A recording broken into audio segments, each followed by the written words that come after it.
डूंगरपुर बांसवाड़ा के सांसद राजकुमार रोत की अमित शाह से मुलाकात के बाद जो सियासी सरगर्मियां हैं वह तेज हो चुकी है। सियासी गलियारों में कई सारी चर्चा है वह देखने को मिल रही है। डूंगरपुर बांसवाड़ा के जो सांसद राजकुमार रोत जो एक आदिवासी नेता के रूप में उभरे और भारत आदिवासी पार्टी के रूप में अपना मोर्चा तीसरा मोर्चा बनाया राजस्थान में और सांसद बन गए। उसके बाद जब उनकी अमित शाह से मुलाकात होती है, आदिवासी मुद्दों को लेकर मुलाकात होती है और जो उनका फोटो था वह एक्स पर पोस्ट करते हैं, तो उसके बाद जो सियासी गलियारे हैं उसमें भी कई सारी चर्चा देखने को मिली है।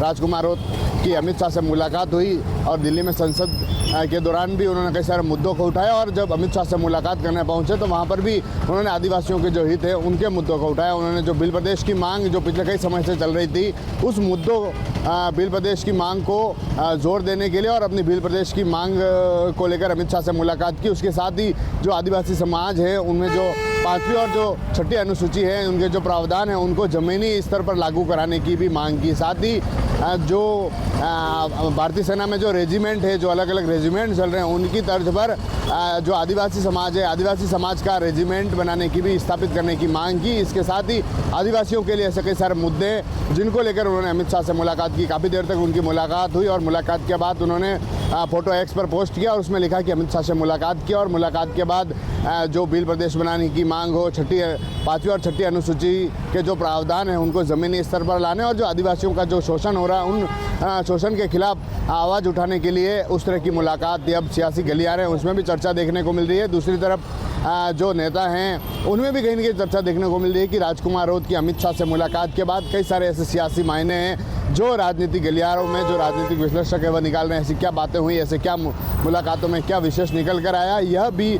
जो चर्चा है राजस्थान में और जो प्रदेश की राजनीति है उसमें देखने को मिल रही है। क्योंकि डूंगरपुर बांसवाड़ा जहां पर बीजेपी और कांग्रेस के लिए जो राजकुमार रोत जो उनकी पार्टी है उन्होंने मुश्किलें खड़ी कर दी थी। लगातार 2 बार से विधायक रहे थे और जब भारत आदिवासी पार्टी को बनाया बहुत कम समय में ऐसा मौका देखने को मिला हो कि सितंबर अक्टूबर में पार्टी बनती है और दिसंबर के चुनाव में जो राजस्थान में जो चुनाव हुआ है उसमें 3 से 4 सीटें निकलती है। फिर वापस चुनाव होते हैं, उसमें लोकसभा में सांसद बन जाते हैं और जब वापस विधानसभा चुनाव में बीजेपी कांग्रेस के लिए मुश्किलें बन जाते हैं। अब उनकी मुलाकात भी सियासी गलियारों में चर्चा बनी हुई है। TV9 के लिए राजेश डांगी।